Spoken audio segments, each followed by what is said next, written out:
ဒါကျတဲ့လောက်ပြီးတော့ဒါရဖျက်ရပါတယ်မရှိသူအခန့်တယ်ဒီရောက်မှညီမတို့ကပကံ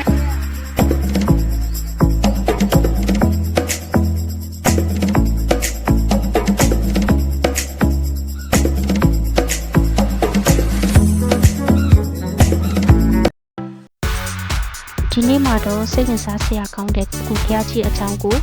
ပြန်ပြီးတော့မျှဝေပေးတော့မှာဖြစ်ပါတယ်။ဒီဖျားကြီးရဲ့ထူးခြားချက်ကတော့ဒီမှာလာပြီးတော့ဆုတောင်းအတိတ်ခံတဲ့လူတိုင်းပေါ့နော်။အောင်သွားတာကိုတွေ့ရတယ်။နေ့တိုင်းလိုလိုဧည့်သည်တွေလည်းလာပြီးတော့ဆုတောင်းအတိတ်ခံနေကြတယ်။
ဒီခန္ဓာကိုယ်ကရိုးအောင်ညီမတို့ပကံညာကိုအနီးတစ်ဝိုင်းမှာကဒီကိုပြတားနဲ့အောင်ဆက်လို့ရှိလို့ရှိတာညီမတို့အရှိမတောင်းလို့ရှိတာဟုတ်တယ်ဒီကတောင်းမဲ့မြောက်ဘက်ပေါင်းမှာညီမတို့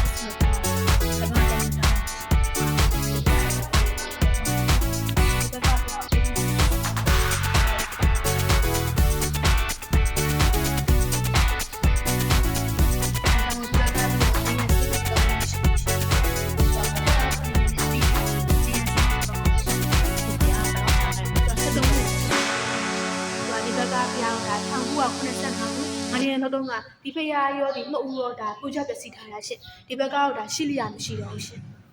သူကဒီနောက်ဘက်မှာလှမ်းနေရကြတာခေါင်းပလင်ဖရာသူကတော့ဒုတိယညံတော်အနည်းဆုံးသူကခင်မွေးကြီး10ပါးတဲ့ကတဘာဘာကိုပြင်မမိရဲ့အဲခေါင်းပလင်ဖရာကိုချက်တောင်းပိုင်ကြီးပြီးရဲ့ရှင့်သူကဒီဖရာကိုတည်ခဲ့တဲ့အလောင်းစုရဲ့ပြီးတော့နားပိလိစုနေထားကြရရှင့်ညီမတို့ဘူပွားမိပါရဲ့ဆိုရင်ပကံရဲ့ဇာတိဖြစ်တော့ဒီလိုကျွလာပိလိတဲရောက်တိုင်းအဖရာမှာခေါင်းပွဲနဲ့ဝင်တောင်းမှပြရရှင့်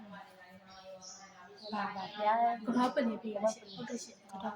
အစောနာတော့ခဲ့တဲ့ဘုရားတယ်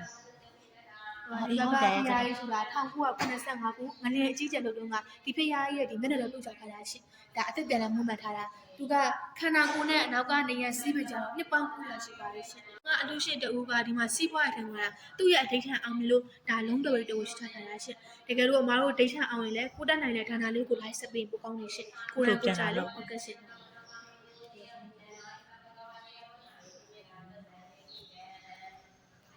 ညီမတို့ကကြာအခုလိုမျိုးလိုက်ပြီးတော့ရှင်းပြတာကြတော့ခိုက်တယ်မဟုတ်ပါဘူးဒီဖရာမကခုအလက်ကြတဲ့ကိုဖျက်သမားကြောင်းရှိမှအောက်မှာဇင်းမှုရှိပါရှင့်အပြန်အစင်းကြောင်းလည်းရွှန်းချက်လေးရောင်းပါတယ်ကြိုက်တဲ့300 300တော်လည်းအပေးပါအောင်ရှင့်အလက်ကြမှာဖျက်သမားကြောင်းရှိပြပြီးမှအောက်မှာဇင်းမှုရှာဆိုတော့လေဒီမှာကဈေးသက်ဥရာ38ဦးရှိရဲဒီလိုအလက်ကြတဲ့ဖျက်သမားကြောင်းရှင်းပြပြီးမှအောက်မှာဇင်းမှုရှိပါရှင့်အဲကြောင့်လည်းညီမရွှန်းချက်လေးရောင်းပါတယ်အမတို့300 100တော်လည်းအပေးပါအောင်ရှင့်ဘယ်မျိုးလာကြည့်ကြရှမ်းတော်ပါရပြီလားဒီဖျားကြီးမှာတော်တော်လေးမြင်တော်လေးတခြားဖျားတွေအလုံးကိုလည်းမြင်ရတယ်ဒီမှာဆိုလို့ရှိရင်ကတော့ပလင်ဖျားတွေကိုလည်းမြင်သွားရတယ်ပြီးလို့ရှိရင်တခြားတမယံဖျားတွေလည်းမြင်ရတယ်သူကအမြင့်တဲ့နေရာမှာရှိတော့လေရှုခင်းတွေလည်းတော်တော်ရတယ်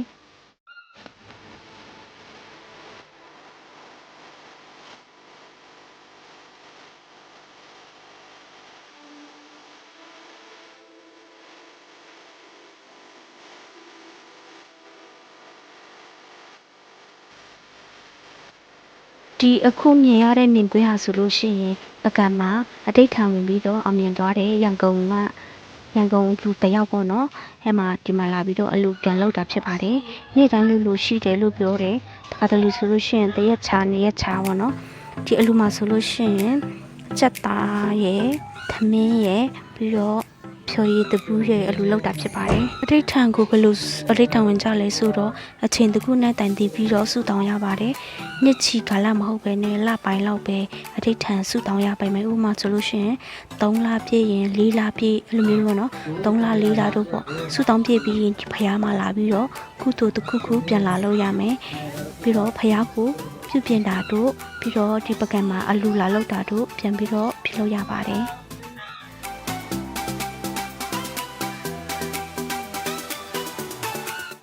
ဒါကျတဲ့လောက်ပြီးတော့ဒါရဖျက်ရပါတယ်ဆိုတော့အခန့်တယ်ဒီရောက်မှညီမတို့ကပကံရောက်အမှတ်တရားလို့ပါဖူးပြီးရတယ်